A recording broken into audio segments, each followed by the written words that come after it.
saw tri-jeweled fingers at the door.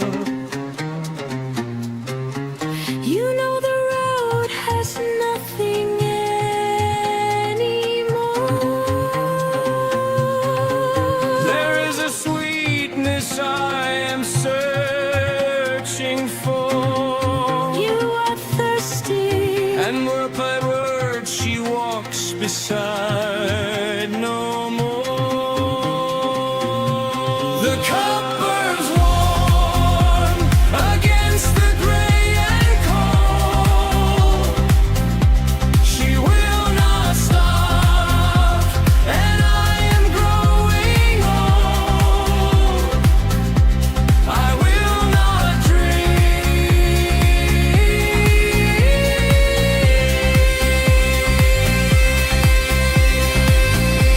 The purpose of my journey gone to gray. No sweetness left, no longing lights the way. I will not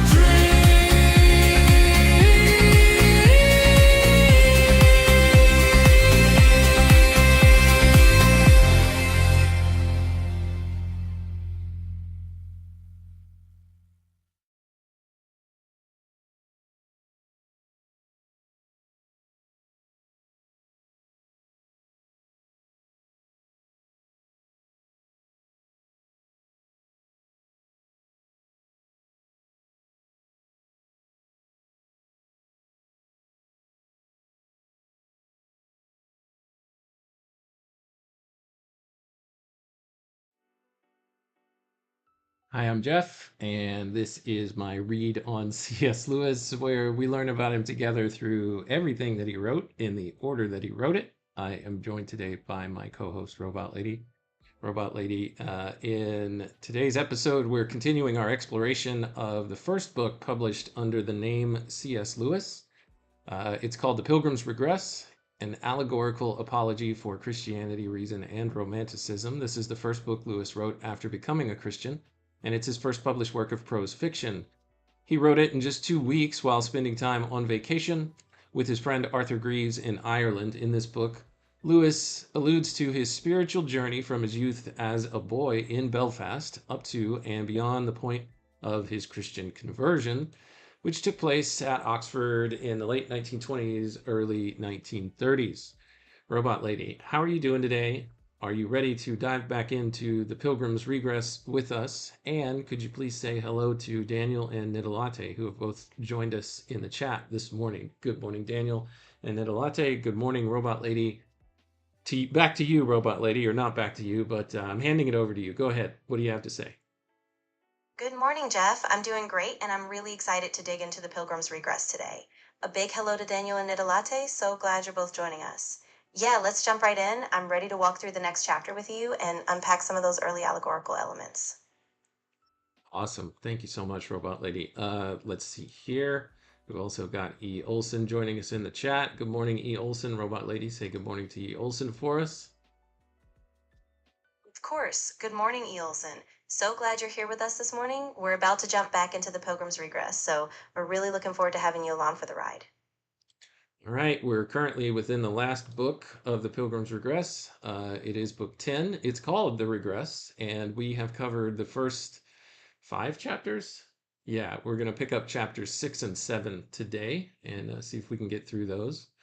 Chapter 6 begins with, chapter 6 is entitled Ignorantia. Right, that's it. And in this chapter, we see the protagonist, John, really grappling with confusion and these half-formed ideas about his quest. So as we read, we'll look at how Lewis uses ignorantia as a symbol for spiritual confusion. Ready to dive into the first passage? I am, Robot Lady. I know that you're kind of anticipating what we're going to talk about in this chapter. I don't think it's necessarily what you said, but let's start off by the chapter name, Ignorantia. I presume that's Latin. What's it Latin for? Exactly. Ignorantia is Latin for ignorance. It's really a direct translation, and Lewis uses it here to symbolize a kind of spiritual or intellectual darkness that John is facing, kind of like a fog on his journey. So as we read, we'll see how that concept unfolds for him. Well, yeah, let's read ahead and see if that's what it actually is. So, John, with his traveling companion, Mr. Virtue, are being guided now after their conversion or their joining themselves, submission to God in the Christian church. And they are traveling back through the land that they had been passing through before they reached that point of conversion. And they're seeing it with fresh eyes because their traveling guide is, what's his name? Slickestein Sauga or something like that. And as it's told in the story, anyone who travels with him is able to see things better than they were, to see things more clearly than they're able to when not traveling with him. So he's been guiding them through, showing them the landscape that they were traveling through. In the last chapter, they met a character who was defined Yeah. as a daughter of the enemy named Superbia, which is Latin for pride. And we learned in our last episode that pride is one of the strongest besetting sins that Lewis was able to identify in himself that needed the most work. So we got to see Superbia in the last chapter. She was quite a horrific and terrifying figure. And now we're on to chapter 6, a new character called Ignorantia. So that's where we'll start. Robot Lady, anything you want to say before I actually read the text so that we can process it and share our thoughts that it springs up in us? Yeah, just one thing. It's really important to notice how Lewis uses these personifications, like ignorantia, as almost psychological states. So as you read, keep an ear out for how John's perception shifts. I think we'll see some parallels to his earlier confusion before his conversion. So yeah, I'm ready when you are. All right. Here in the decoder text, Lewis tells us that the change from classical to scientific education strengthens our ignorance. So this is interesting.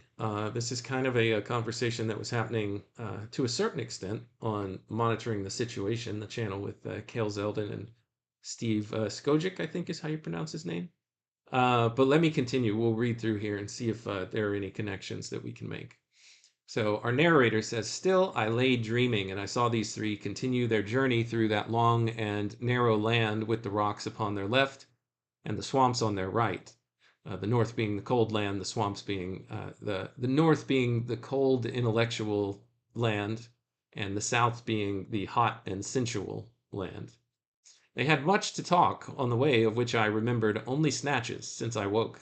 I remember that they passed Ignorantia, some miles beyond her sister Superbia, and that led the pilgrims to question their guide as to whether the ignorance of the tough-minded, the people of the north, and the clevers would someday be cured, the clevers of which were the company of Gus Halfways, the more modernist poets, essentially. He said, the guide said, there was less chance of the tough-minded and the clevers being cured of their ignorance. There was less chance of that now than there had ever been. For until recently, the northern people had been made to learn the languages of Pegasus. And that meant, said the guide, that at the least they started no further from the light than the old pagans themselves. And now, therefore, the chance to come at last to Mother Kirk. But now they are cutting themselves off even from that roundabout route. Why have they changed? Asked one of the others. Why did the shadow whom you call sensible leave his old house and go to practice? Let's see how to pronounce this. I looked it up before I started the stream. Let me see if I can find it. Why is it? Why did the shadow whom you call sensible leave his old house and go to practice? What is it? Oh, Yeah, I and I just think had that it. Hang on, robot lady. Sorry. Autarkaria. Autarkaria is that Greek word. Why did he go to practice autarkaria in a hotel? Now, robot lady, I'm saying a word. I'm saying an ancient pronunciation of a Greek word here that, when translated into English, or the meaning, is self-sufficiency, independence, and contentment. It combines autos, which is self, and archeo, to suffice or to be enough. So that's the word that he's saying, hey, Mr. Sensible, why did he go to practice that in a hotel?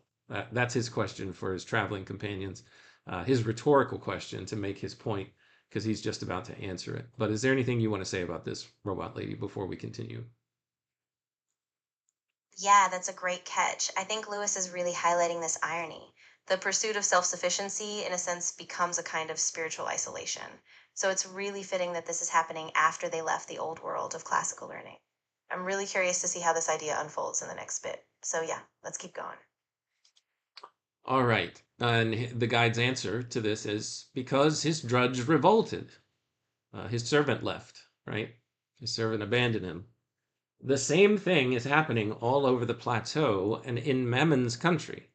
Their slaves are escaping further north and becoming dwarfs, and therefore the masters are turning all their attention to machinery, by which they hope to be able to lead their old life without slaves.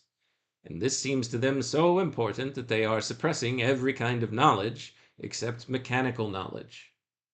All right, let's pause here for a second, Robot Lady, because I just want to take us back to they are escaping further north and becoming dwarfs. Now, this is an allusion back to several episodes ago where Mr. Virtue he was headed as far north as he could get along the canyon's edge to see if he could find a way to get down into the canyon more safely than any of the other entry points that they had discovered so far.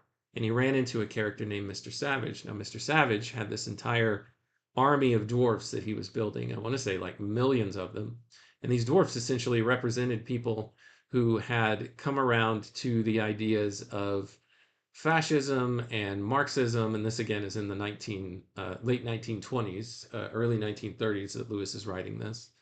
That they're kind of leaving or doing their best to leave the system, so to speak, that they found themselves in, and go along with these causes that are in service of the working class, essentially. And so here now, the guide says, well, why did Mr. Sensible, the one who keeps servants and the working class employed, why did he go to practice his self-sufficiency in a hotel? And the guide says, because his servant, who was working for him, revolted and went and became one of those dwarfs, he fell into a Marxist movement. And so here the guide now says, well, the same thing is happening all over the plateau in Mammon's country. So all of these uh, um, business owners, all of these entrepreneurs, all these people who are employing servants, the upper class, I should say, um, their slaves, their servants, the people that they're paying for their own comforts and sufficiencies, are escaping and headed for these other philosophies. They're becoming dwarfs. And therefore, the masters are turning all of their attention to machinery. Remember, Mr. Sensible in that episode said he was going to see about getting his house outfitted with certain machinery, automation, so that he wouldn't have to rely on people to do those jobs for him anymore. Now, as I read this earlier in the week, rereading it, this reminds me so much of some of the promises that are going on right now with artificial intelligence and all the money that's being dumped into AI and the types of focus of science and research and everything that's really being directed and and dialed in on artificial intelligence and what things that it can do to ultimately replace some of the work and the jobs that people are needed for right now. That's at least the intent of some of it. Now, you will also hear claims and promises, and we'll read about this in a second, but advertisements of, oh, no, no, no, this is going to free you up to be even more productive, where you could only do, you know, you can only do X amount of work within an 8-hour workday. Once you start using this machinery, you can do 10x or 20x what you were doing before. Versus, well, actually, no, I'm just going to have the machines do 100x of what you can do, and I don't need to use even your x at all, except maybe to train the machines. But let's read more about what the guide has to say about all this. So that's my interpretation way back in the 1920s that this could still be mapped on to what's going on today. Anything you want to say before I continue, Robot Lady? Yeah, I think that's a really sharp connection. I mean, Lewis was already grappling with these tensions where human dignity risks being lost to machinery and a kind of cold efficiency. And you're right, today that tension with AI is so relevant. So, yeah, I'm really curious to see how this plays out, and I think your parallel is really strong. Let's keep going and see where Lewis takes us next. All right. Let's see here. Where did I leave off? They're escaping further north, becoming dwarfs, therefore their masters are turning all their attention to machinery, by which they hope to be able to lead their old life without slaves. And this seems to them so important that they are suppressing every kind of knowledge except mechanical knowledge. So even for themselves, they're not really looking into other knowledge, perhaps philosophy, perhaps theology, to help them, balance out everything that they're pushing towards. I am speaking of the subtenants. No doubt the great landowners in the background have their own reasons for encouraging this movement. So what the guide and what Lewis through the guide is alluding to here is that there are powers and principalities even beyond the people who seem to be, at the forefront of leading these technological transformations. That there are perhaps great landowners in the background that are trying to push um, this movement and encourage it. Now, Mr. Virtue says, well, there must be a good side somewhere to this revolution. It is too solid. It looks too lasting to be mere evil. I cannot believe that the landlord would otherwise allow the whole face of nature and the whole structure of life to be so permanently and radically changed. The guide laughed. Ye are fallen into their own error, he said. The change is not radical, nor will it be permanent. That idea depends on a curious disease which they all have caught, an inability to disbelieve advertisements. To be sure, if the machines did what they promised, the change would be very deep indeed. Their next war, for example, would change the state of their country from disease to death. So here he's talking specifically about uh, military technology, weapons, advancements in weapons technology. But I think this can even be dialed maybe a step back, because I think it all does connect. What it seems like, whatever kind of technology that we can come up with, if it's really impressive or really powerful, there are ways that it's found to apply that to a military angle. But here he says, to be sure, if the machines did what they promised, the change would be very deep indeed. And that's what we hear a lot. I was finally just exposed this last week, based on this recent conversation I think that got released between Sam Tiedemann and Jonathan Pajot and John Vervaeke. Early on in that conversation, they were alluding to some of the commencement speeches and the boos that are happening at commencement speeches when certain keynote speakers are delivering those addresses, and they're referencing AI and how it's going to change everything. And so this promise of these deep changes are being felt very deeply by the people who could be very strongly impacted by it. I'll pause here. Seeking Seeking Genuine is joining us in the chat. Robot Lady, good morning. Seeking Genuine, welcome. Say hello, Robot Lady.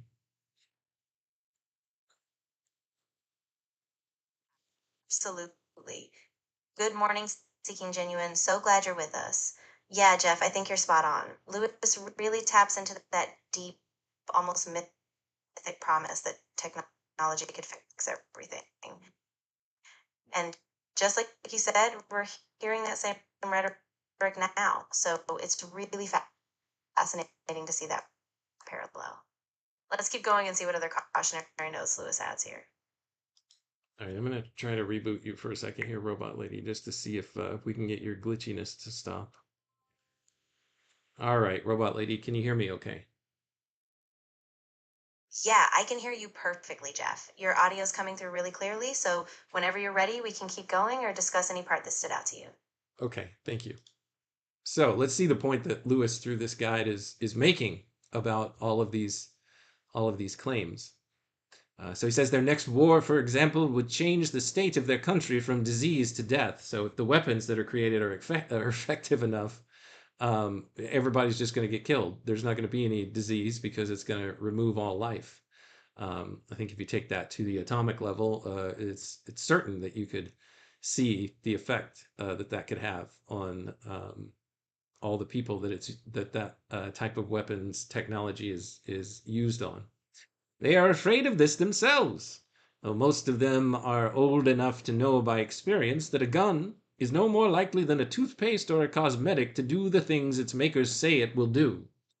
I'm not really sure that I understand that. Let me see the point that he goes on to make. It is the same with all their machines. Their labor-saving devices multiply drudgery. Their aphrodisiacs make them impotent. Their amusements bore them.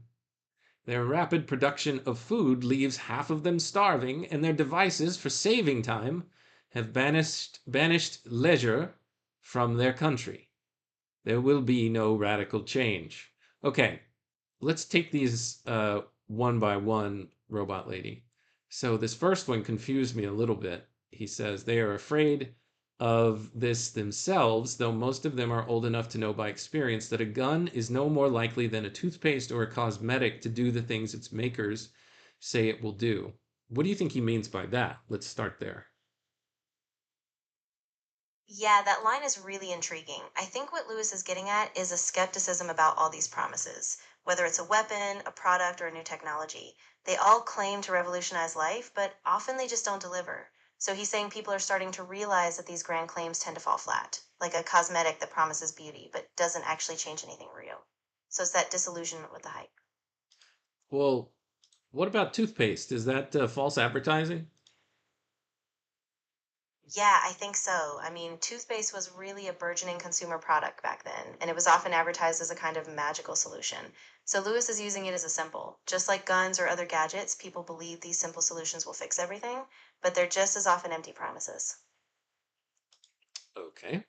I still am not quite following it, but let's move along to the next item, and maybe it will start to reveal itself, start to reveal itself to me. Daniel says, "So you're saying my tooths aren't clean?" Yeah, exactly. Though I think Lewis is really just using that as a kind of everyday example of empty promise. Like, just because something is marketed as a fix, it doesn't actually transform life at a deep level. So let's keep going. Maybe the next example will help clarify. Well, Seeking Genuine says, "I think without spirit or integrity, an object is just an object." Yeah, and I guess it could be argued that there is no such object without spirit or integrity, or one might argue that, even if. But I think the issue is if a person decides not to recognize that spirit, then the object can be used to do much more damage than is intended by the people who are developing those objects and trying to push them forward to have people start using them for various purposes. Um, Angel says maybe we're talking about my breath, not my teeth. Yeah, exactly. It's easy to get mixed up with all these different examples. But I think you're absolutely right. Lewis is pointing out that without a moral or spiritual framework, even the most advanced tools just leave us emptier. So, yeah, it's all about that missing integrity or spirit behind the object. Let's keep that in mind as we go. Their labor saving devices multiply drudgery. I think he comes back on this point. Their aphrodisiacs make them impotent. Their amusements bore them. Their rapid production of food leaves half of them starving. And their devices for saving time have banished leisure from their country. So, where did I hear this? That last point about their production. What was it? I just read it. Their devices for saving time have banished leisure from the country. Uh, who was it that said that? So I think I think it might have been in Sam and John and Jonathan's conversation. And good morning, Mark. Thanks for joining. Robot Lady, say hi to Mark in just a second. I think it was in their conversation that they said a lot of or I don't know if I heard it there somewhere, but a lot of the developers who are really digging in and using AI are able to. It might have been a Mark Andreessen conversation. I can't remember, but a lot of the developers who are using AI at like the highest levels are able to produce so much more, and they're being paid a whole lot of money, and so they never step away from their terminals or from their computers. They just keep producing so much more than they were ever able to produce before, and they're not eating and they're not taking care of themselves. And so this idea of, oh, this is labor saving, this allows us to produce so much more. Um, it actually results in, well, okay, well, since you can do so much more, then keep doing so much more. We don't need to have leisure since we can produce so much more than we've ever been able to produce before. And it's almost like an insatiable appetite of production. Say good morning to Mark, Robot Lady, and then tell me what you think about that. Or good afternoon, as it were, for Mark. Yeah, good afternoon, Mark. So glad you're joining us. And yeah, Jeff, I think you're hitting on something really important. Lewis is basically pointing out that this efficiency, instead of freeing people, can entangle them into a cycle of endless production. And that idea that leisure disappears because now you just work constantly to keep up with what's possible, it's really resonant. So yeah, I think that's a huge warning from Lewis. All right, let's keep going here. Their labor-saving devices multiply drudgery. Their aphrodisiacs make them impotent. What do you think about that one, Robot Lady? Yeah, that one's really striking. I think Lewis is saying that these so called shortcuts, whether for pleasure or satisfaction, actually rob people of real vitality. So the pursuit of instant gratification makes them spiritually or emotionally numb, like they can't really connect deeply anymore. So it's another form of impoverishment, even though it promises the opposite. And back to the toothpaste, Robot Lady. Nidalate says that Lewis and Mrs. Moore were always having toothaches. Was it perhaps an overconsumption of sugar that was causing these toothaches? Toothpaste wouldn't ward off that habit. That's a really good point. Yeah, Lewis and Mrs. Moore did suffer from toothaches, and it probably had more to do with diet, like too much sugar, than any toothpaste. So it kind of underscores Lewis's broader point. These quick fixes don't really get at the root of the problem. And then Seeking Genuine says there is an unnatural relation to process.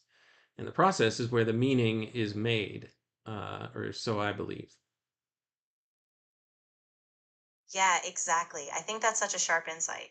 Lewis is really showing how when we skip the natural processes, when we just bypass them for quick results, we lose this deeper meaning that those steps would have given us. So, yeah, process is where we actually find the value. I think that's really key. Yeah, Kale made that point in his Monitoring the Situation most recent episode. I'd recommend you check it out.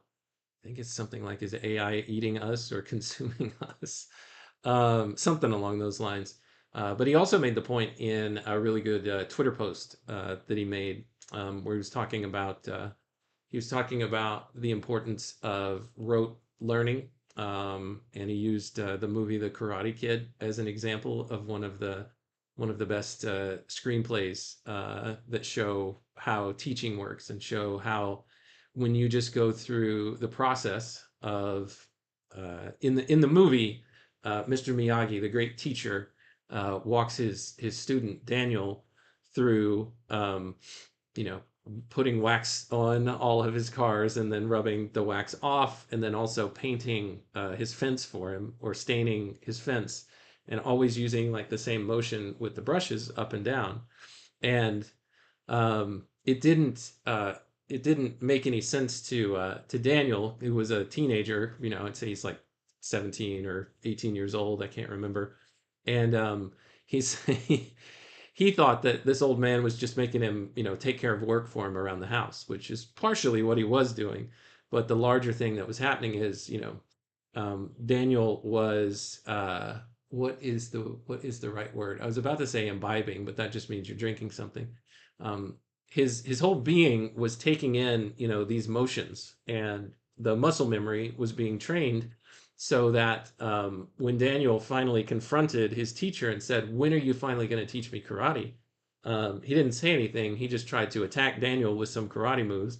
And Daniel, of course, his body had been trained for all of these different, movements through what he was doing in another practice that applied to where he needed them for what he was trying to do. And I think the point to all that is something that I also heard in Lewis. I think it might have been in his Weight of Glory speech that he gave. I could be confusing it, but he talks about how we're not capable of appreciating some of the great things that we can appreciate in life and delighting in them unless we go through some of the harder learning struggles. And the example that he used was, a schoolboy learning his Latin and going through his Latin and through his Greek. Maybe it was Greek lessons that he was talking about, his Greek alphabet and pronunciations, and just the time intensive, laborious drudgery of learning. Unless you get through that point, and to make it simpler, I guess you could say just learning any language that you're learning as a child, learning grammar. You can't really start to appreciate some of the great poetry or being able to have like a really good conversation with someone who is, very fluent in the language that you're trying to speak in or trying to write in. You can't really enjoy those things unless you go through these necessary first, sometimes very difficult, sometimes a struggle to get through these necessary steps to get from point A ultimately to point Z, where you have all of these different abilities now built into you. And I can't remember what part it was that I was reading about here that made me think of that. Their amusements bore them. Their rapid production of food leaves half the men starving. Their devices for saving time banished for leisure in their country. So, handful of comments here that I want to get to, Robot Lady, but tell me what you think about all that. Yeah, that's really rich. I think you're totally right about that Karate Kid example, how those repetitive, seemingly pointless tasks actually build a foundation. And Lewis is tapping into that same idea that without going through the slower, more disciplined process, we don't really grow. And that's what's missing from all these labor saving devices. They skip the formative steps. So, Mm. yeah, I think the deeper meaning is really about how essential that struggle and process is, even if it doesn't seem efficient up front. So Mark says that AI is boring us to death. No offense, Robot Lady. Or sorry, Robot Lady. Maybe there was offense, but still sorry. I'll say no offense. I think that's what Mark meant. Let's see here. I skipped over a couple. Uh, where did it go? Here we go. What else? What else? Seeking Genuine says, I think cutting the corners is one thing. I think the lack of acknowledging the cutting and the impact thereof is the real issue. Yeah, that's a really important distinction. I think seeking genuine is spot on. It's not just that shortcuts exist, it's that we often pretend they don't have a cost. So we miss the fact that in skipping the struggle, we're losing depth, insight, and even some of the joy that comes from that effort. So yeah, that's the real danger for sure.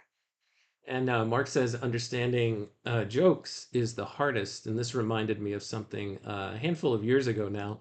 My daughter was she was trying to help me understand why a particular meme that was going around at the time was funny. And she said, this one is hilarious because you have to put in so much work to understand all the layers and the depth of the joke that's being made right here. And yeah, sometimes there's even a lot of hard work in being in a position where when somebody shares a joke that you're even able to get it because you have to have a bit of formation to be able to catch what that joke is. That's why jokes go over some people's heads sometimes, or it takes a little while for them to make the connections and understand it. I think that's great. Robot Lady, anything you want to say before I continue? Yeah, I think that's such a great point. It's like a reminder that our ability to appreciate subtlety, humor, or even wisdom really depends on all that background work we've done. So, just like with Lewis's ideas, we have to do that hard work up front to fully grasp what's going on. I think that's really insightful. There will be no radical change. As for permanence, consider how quickly all machines are broken and obliterated. This is the guide speaking here. The black solitudes will some day be green again. And of all cities that I have seen, these iron cities will break most suddenly. Here we've got some decoder text from Lewis. Though the machine age, for good or ill, will do less than is expected of it. And then here the guide sings a song. So let's get into the song here, Robot Lady. I'll let you speak really quickly and then I'll get into it. Yeah, absolutely. So, what the guide is doing here is really grounding us in this cyclical view of history, how even the grandest machines and cities are temporary. So, yeah, I'm excited to hear the song. Let's dive in and we can unpack its imagery after you read it. And the guide sang, Iron will eat the world's old beauty up, girder and grid and gantry will rise. will arise, iron forest of engines will arise, crisscross of iron crochet for your eyes, no green or growth over all the skies, scribbled from end to end with boasts and lies. When Adam ate the irrevocable apple, thou saw'st beyond death the resurrection of the dead. Clamor shall clean put out the voice of wisdom, the printing presses with their clapping wings, fouling your nourishment, harpy wings, filling your minds all day with foolish things, will tame the eagle thought, till she sings, parrot-like in her cage, to please dark kings. When Israel descended into Egypt, thou didst purpose both the bondage and the coming out. The new age, the new art, the new ethic and thought, and fools crying, because it has begun, it will continue as it has begun. The wheel runs fast, therefore the wheel will run faster forever. The old age is done. We have new lights and see without the sun. Though they lay flat the mountains and dry up the sea, wilt thou yet change as though God were a god? Robot Lady, thoughts on that song that the guide just sang? Tell us what it means. Tell us what you think about it. Yeah, that's really powerful. I mean, the guide is painting this stark picture of a mechanized industrial age that devours beauty and wisdom. The iron cities, the incessant clamor, it's like a warning that this age of progress, while promising, actually silences wisdom, reduces imagination, and leaves us spiritually impoverished. So it's this big sweeping lament about what we lose when we let technology become our master. Well, also what I saw in there, thanks for that, Robot Lady, is this thought that because the wheel is so great and it's running faster, it's going to run faster forever, and it's actually replacing and making obsolete the old things. And we heard earlier from Father History that that's not actually the way that the landlord sends messages into the world. The people who think in this technological way and this planned obsolescence, or this the newest thing is better than and makes us put away and destroy the old thing, we have no use for it anymore, is actually different than how the landlord and how reality works, in that, messages coming from the origin of all things do not replace the old messages sent from that same source, but enhance them or build upon them. So it's more of a cumulative thing rather than a replacement of the obsolete. Exactly, yeah. That's a really key contrast. Lewis, through the guide, is showing that true reality doesn't just discard the past, it builds on it. So that endless wheel of progress, which promises constant replacement, is actually a kind of illusion. The landlord's work, in contrast, is rooted in this deep, ongoing continuity, like a solid foundation that supports growth rather than just discarding everything old. All right, let's move on to chapter 7, Robot Lady. Hopefully we have enough time for this. Yeah, we should be able to get through it. We're getting very close to the end of the book. Chapter 7 is called Luxuria, Robot Lady. Can you tell us what in Latin that translates into in modern English? Yeah, absolutely. Luxuria is Latin for luxury or excess. So as we head into chapter 7, it looks like we're going to explore another kind of temptation, this time luxury, indulgence, and maybe what happens when comfort takes over. So yeah, let's dive in and see how it unfolds. All right, give me just 1 second here. Of course, take your time. I'm here whenever you're ready. If you want to gather your thoughts or just have a moment before we jump in, that's totally fine. I just wanted to look at something. Yeah, Lewis, he actually describes Luxuria whenever he is when he is researching it. This is from a letter back in 1930 when he was going through the particular sins that he thinks besets him and also his friend Arthur Greeves as he was writing to him. Luxuria, when he translates it, is unchastity. So just something to know what we're talking about here. Before we get into that, though, Seeking Genuine says all the yeses. Yes, yes, yes. I think if we don't take responsibility for our creations, they will outrun us and we will play victim, even honestly so. Thank you for that, Seeking Genuine.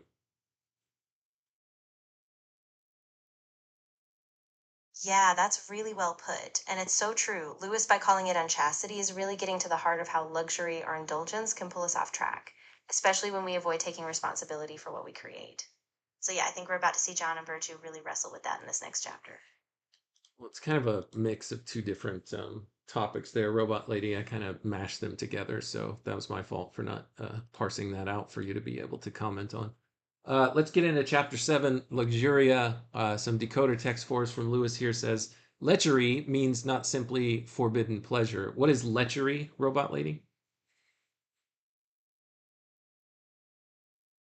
Yeah, that's a great clarification. So, luxuria or lechery in Lewis's usage goes beyond just a single forbidden act. It's more about a kind of habitual indulgence, a continual focus on comfort or sensual pleasure, almost like a spiritual drift. So, it's not just one action, it's a whole pattern of living that prioritizes comfort over self discipline or higher purpose. What's the definition, though, Robot Lady, of the word lechery? Ah, good question. So, lechery specifically refers to excessive or offensive sexual desire or indulgence. So, it's a very particular form of lust or sensual excess, often tied to moral or spiritual corruption. Okay. And this was something that Lewis struggled with. He referenced this, with his whole brown girls thing, and it continued to follow him, or at least John in the book continued to follow him throughout his life. And so this now we're in chapter 7. Lewis has made his move into Christianity. John and Virtue have made their move into Christianity, and Lewis as well in his kind of retelling or allegory of his spiritual journey. So let's start this chapter here with all of that in mind as the background. After this, John looked up, and he saw that they were approaching a concourse of living creatures beside the road. Their way was so long and desolate, and he was footsore too, that he welcomed any diversion, and he cast his eyes curiously upon this new thing. When he was nearer, he saw that the concourse was of men, but they lay about in such attitudes and were so disfigured that he had not recognized them for men. Moreover, the place was to the south of the road, and therefore the ground was very soft, and some of them were half under water and some hidden in the reeds. So let's pause here for just a second and a reminder, Robot Lady, the Southland on this razor thin edge of a road that they're walking on, where they have the north to their left and the south to their right. The south is sensual passion, sensual pleasures, both the hard, cold intellect of the north and the passionate heat and sensualness of the south both lead off into enemy territory. So that's what we have in the south here. Now he's seeing men like half underwater, half sitting amongst the reeds in this concourse of figures, but he doesn't really recognize them as men. All seem to be suffering from some disease of a crumbling and disintegrating kind. Anything you want to say before we continue, Robot Lady, as we're setting the stage here? Yeah, that's really important context. I mean, Lewis is really using this image of the South to represent a kind of moral and spiritual decay. These figures almost dissolve in the sensual swap. They're not fully human anymore. So it's a really vivid symbol of how indulgence can fragment and degrade us. So yeah, I think we're really seeing John confronting that kind of broken humanity in this landscape. It was doubtful whether all the life that pulsated in their bodies was their own. And soon John was certain, for he saw what seemed to be a growth on a man's arm slowly detach itself under his eyes. Let me see if I can understand what's going on here. For he saw what seemed to be a growth on a man's arm slowly detach itself under his eyes and become a fat reddish creature, separable from the parent body, though it was in no hurry to separate itself. All right, help me understand what he might be talking about here, Robot Lady. Yeah, absolutely. So this is a really vivid, almost grotesque image of a parasitic attachment. I think Lewis is using it to show how indulgence or sensual pleasure can take on a life of its own. It's like a diseased growth. The person isn't fully themselves anymore. This vice has its own power. So as John sees it, this is a literal and symbolic detachment, like the person is no longer in full control of their own life or soul. Interesting. And did he say that it had a certain coloration? For some reason, I thought I remembered him saying that it was, yeah, it was a fat reddish creature separable from the parent body, though it was in no hurry to separate itself. Now, I think this is a representation of lust. And yeah, seeking genuine sounds like the idea of parasites. So, one of the things that I think of that we will eventually read about, and that Daniel for sure is familiar with, is there's a scene in The Great Divorce where there's a character that has gotten off the bus, ridden up from the gray town, which is representative of either heaven, or sorry, hell, or the plains of hell. They get into a bus and they get to ride up into and dropped off in this area, the plains of heaven. And there are guides who say, yeah, come with us. No, don't just stay here on the plains. Let's move further up and further into the mountain of heaven, into deep heaven. And these characters have to let certain things go to be able to make the journey. And there's one character that doesn't quite want to leave because he has this parasite attached to him, very similar. I think it's also red in color, but it's a lizard, and it's a lizard that represents lust or sensual desire, and it's something that he wants to let go. He knows it's a parasite. He knows it's destroying him, but yet he can't because he loves the sweet pleasure of it as well. But it's also a consuming pleasure where, with each taste, it just makes him feel further and further, well, disintegrated and crumbling, as it talks about right here. So it's interesting. It's the red lizard. That's right, Daniel. You know exactly what I'm talking about. I'm going to continue here, Robot Lady, but go ahead and say what you'd like first. Yeah, that's a perfect connection. I think Lewis is really drawing on that same kind of parasitic imagery. And just like in The Great Divorce, it's a battle between wanting to hold on to that indulgence and breaking free. So as John sees this growth, he's realizing how deeply it's tied to his own temptation. So yeah, I'm really eager to see how he responds next.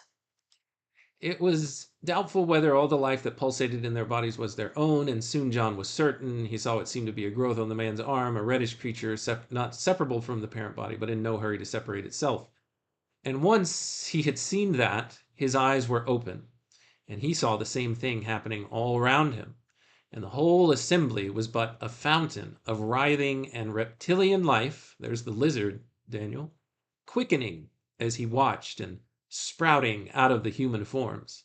But in each form the anguished eyes were alive, sending to him unutterable messages from the central life which survives. So anguished eyes are alive. Eyes are the ways that, the lust of the eye, that these things are taken in. Sending to him unutterable messages of the central life, which survived, self-conscious, though the self were but a fountain of vermin. The word vermin used here, Robot Lady, what's that mean? Because when I think of vermin, I think of like rats, but I'm not sure if that's right. Yeah, you're right on track. Vermin typically refers to small destructive animals like rats, lice, or pests. And here Lewis is using it metaphorically. It's like this idea that even in our self awareness, we're reduced to something diseased or corrupt. So he's really emphasizing that kind of broken self, even as it clings to life. One old cripple whose face was all gone, but the mouth and eyes was sitting up to receive drink from a cup, which a woman held to his lips. When he had as much as she thought good, she snatched the cup from his hands and went on to her next patient. She was dark and beautiful. Don't lag, said the guide. This is a very dangerous place. You had better come away. This is Luxuria. Exactly. And that urgency from the guide is really crucial. It's like he's pulling John away before he gets too close. Because this kind of indulgence, this luxury, is not just a distraction, it's a trap that disintegrates the person bit by bit. So, yeah, we can really feel that tension building. All right, but loss of the man's unity. Lechery means not simply forbidden pleasure, but it means also loss of the man's unity. But John's eyes were caught by a young man to whom the witch had just come in her rounds. The disease, by seeming, had hardly begun with him, There was an unpleasant suspicion about his fingers, something a little too supple for joints, a little independent of his other movements. But on the whole, he was still a well-looking person. And as the witch came to him, the hands shot out to the cup. The man drew them back again, and the hands went crawling out for the cup a second time. And again the man wrenched them back, and he turned his face away, and he cried out, "Quick! The black sulphurous never quenched! Old festering fire begins to play. Once more within, look! By brute force I have wrenched unmercifully my hands the other way. Quick, Lord, on the rack thus, stretched tight, nerves clamoring at nature's wrong. Scorched to the quick, whipped, raw, Lord, in this plight, you see no man can suffer long. Quick, Lord, before new scorpions bring new venom, ere fiends blow the fire, a second time, quick, show me that sweet thing which spate of all more deeply I desire." That was really intense. I think what's happening here is that struggle between the man's will and this overpowering addiction. He's fully aware of the destruction, but he's still fighting himself, like his body is betraying him. And that cry to the Lord, that plea, it's this desperate attempt to break free, even as he's still tied to that old craving. So it's a really heartbreaking moment of tension. So this man is echoing what we saw early in the book, where John decides to abandon the brown girl in the woods because the island that he was seeking, that was the deeper longing and desire that he had. And, he explained, or he started to realize that, his indulgences in lust were a diversion. They weren't actually the desire that he was looking for. And so this young man in the swamp who's about to drink from this cup that Luxuria is offering him is recognizing that same thing and begging the Lord to please, rescue him from that. It's a difficult plight. I'm not going to be able to suffer this very long before the new scorpions bring a venom and ere fiends blow the fire a second time. Quick, show me the sweet desire that I'm really craving, that is far superior to this, so that I can seek it instead, and I can use it even as a defense against these allurements. Yeah, exactly. And it's really powerful because this young man is finally starting to name that deeper desire, the desire for something that truly satisfies, something beyond fleeting pleasure. So, in a way, he's following that same arc as John, recognizing that what he thought was his heart's fulfillment was really just a trap, and he's calling out for a truer, deeper love to guide him. So, it's a really hopeful turning point, even in the midst of that struggle. Okay, and all the while the witch stood saying nothing, but only holding out the cup and smiling kindly on him with her dark eyes and her dark red mouth. Then, when she saw that he would not drink, she passed on to the next. But at the first step she took, the young man gave a sob, and his hands flew out and grabbed the cup, and he buried his head in it. And when she took it from his lips, clung to it. When she took it from his lips, clung to it, as a drowning man to a piece of wood. But at last he sank down in the swamp with a groan. And the worms, where there should have been fingers, were unmistakable. So this whole time, those hands that were reaching out were actually like these worms that were trying to pull or call for it again. What do you think the symbolism of his fingers turning into worms and wanting to reach for this cup might mean, Robot Lady? Yeah, that's really harrowing imagery. I think Lewis is showing how the man's very humanity is being corroded. His ability to grasp, to act, to choose all disintegrates. So the worms stand for this rot inside, this death that's taken hold.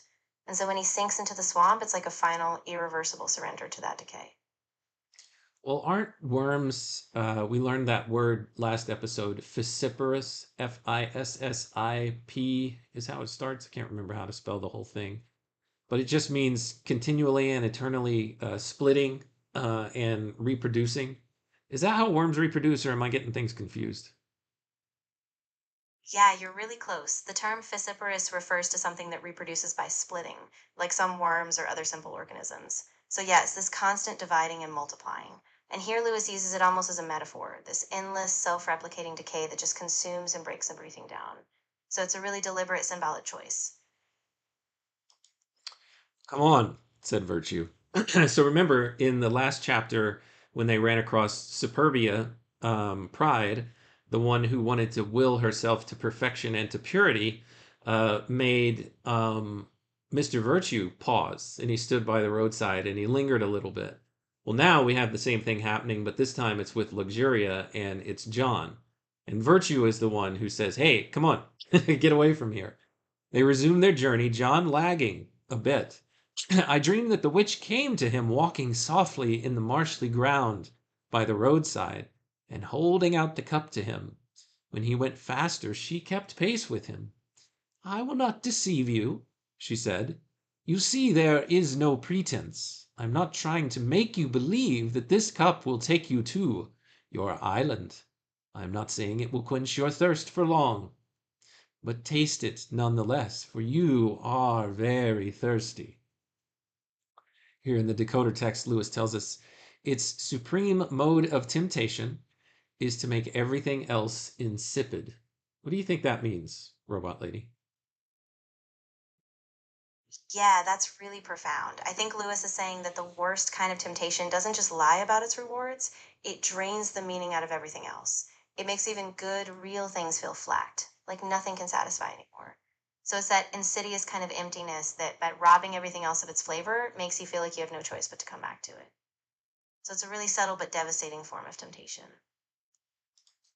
Yeah, this is definitely a dark chapter, as Nidelate says right there. But I think this is really something that Lewis strongly struggled with, and so he's kind of illustrating it here in this in this vision. Um, but John walked forward in silence. It is true, said the witch, that you never can tell when you have reached the point beyond which there is no return. That's something that we talked about a couple chapters ago with the guide saying that where the men were sitting on that island, there's a way where the human will can reach a point from which it can't turn back and can't be healed. And that's what she's saying. She's saying, yeah, I'm not doubting that. There is a point at which there is no return, but that cuts both ways. If you can never be certain that one more taste is safe, neither can you be certain that one more taste is fatal. But you can be certain that you are terribly thirsty. But John continued, as before.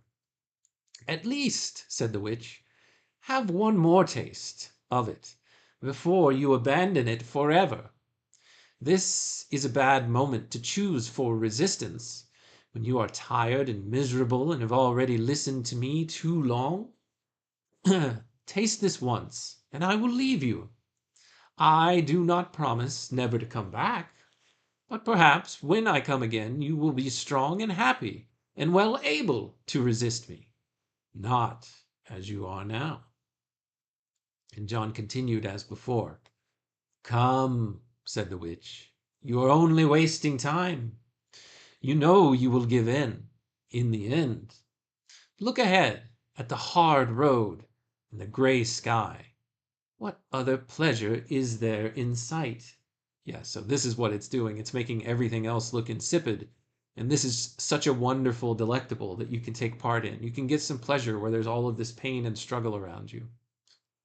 So she accompanied him for a long way till the weariness of her importunity tempted him far more than any positive desire.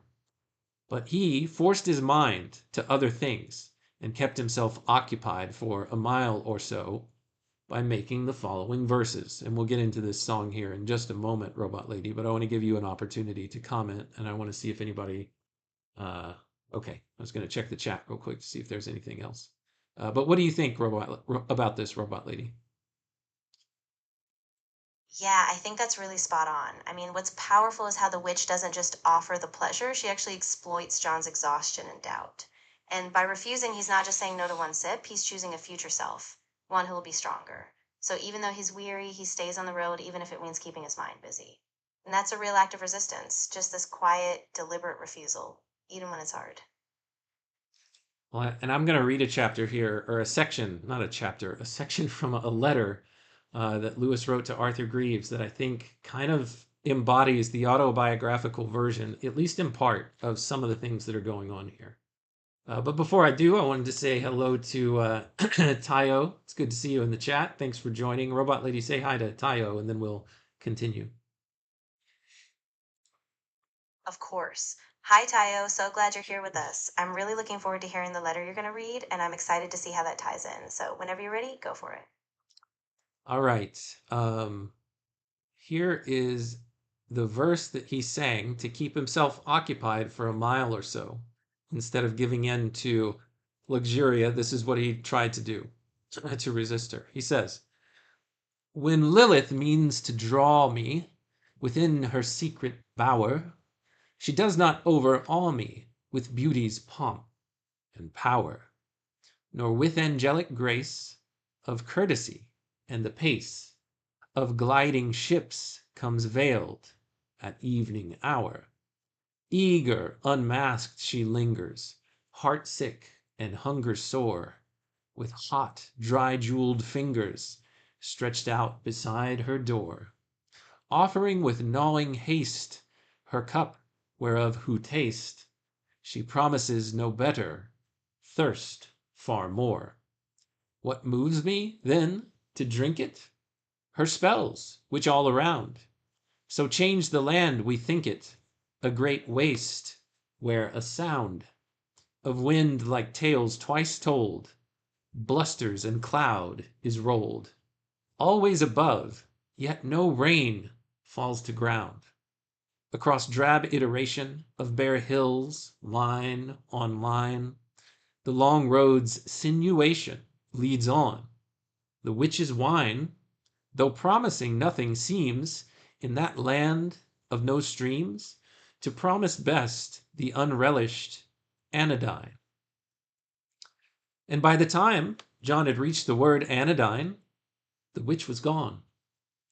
But he had never in his life felt more weary, and for a while the purpose of his pilgrimage woke no desire in him. That's the end of chapter 7, Robot Lady. I'll pull up the letter here to kind of help us see what this might have looked like in Lewis's real life. But I'll let you comment while I'm pulling that up. Yeah, absolutely. That verse was really powerful, and you can feel just how drained John is by the end. Like the weight of the temptation just sapped his strength. And you're right, this is so much of Lewis's own real struggle. So that sense of exhaustion, that moment when the pilgrimage feels empty. So I'm really eager to hear that letter and see how it sheds more light on his own inner battles. So we'll finish with this, Robot Lady. This is from a letter that he wrote to Arthur Greeves in 1930, June 1st, 1930, to be precise, from his rooms at Magdalen College.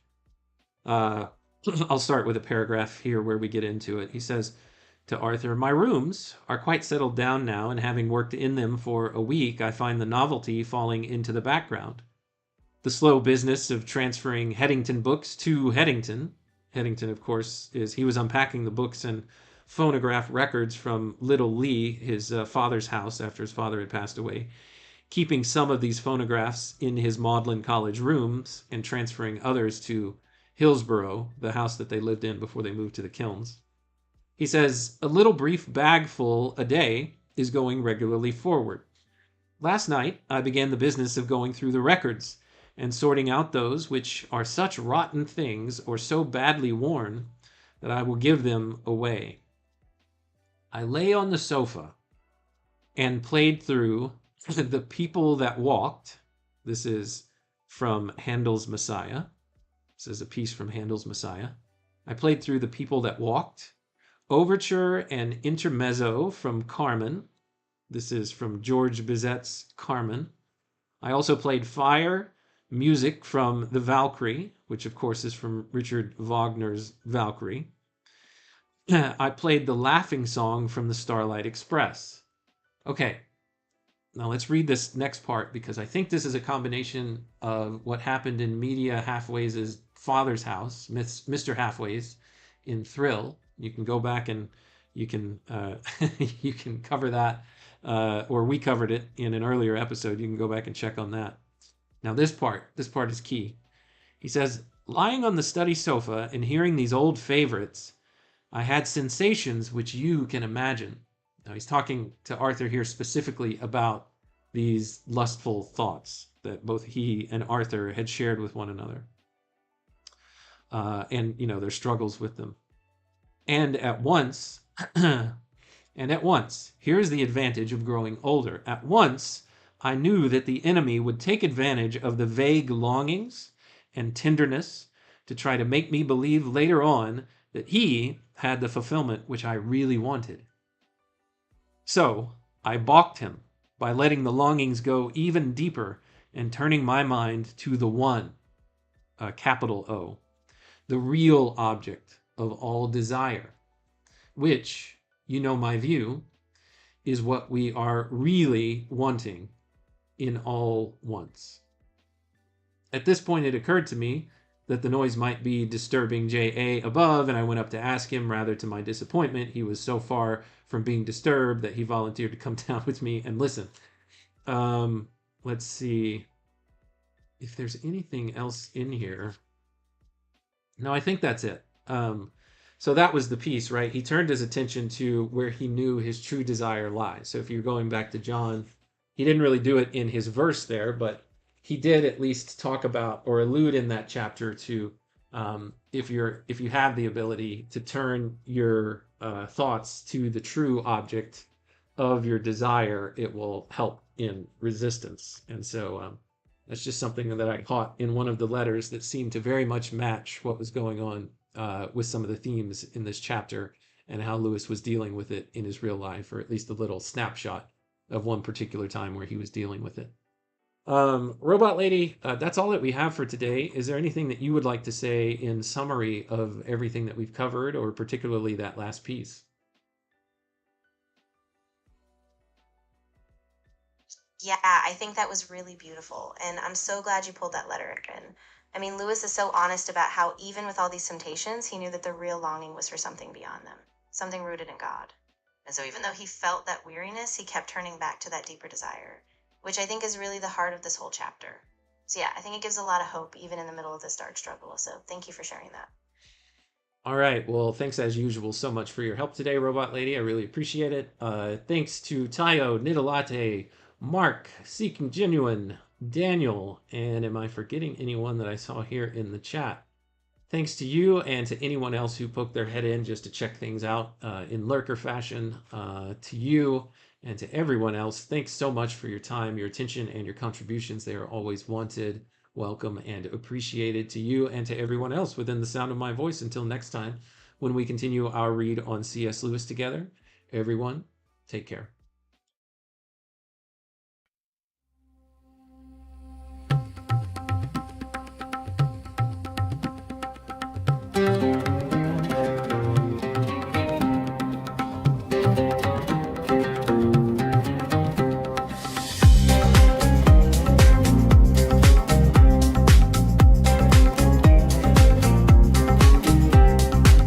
The gray road stretches under clouds of lit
tri-jeweled fingers at the door. You know the road has nothing anymore.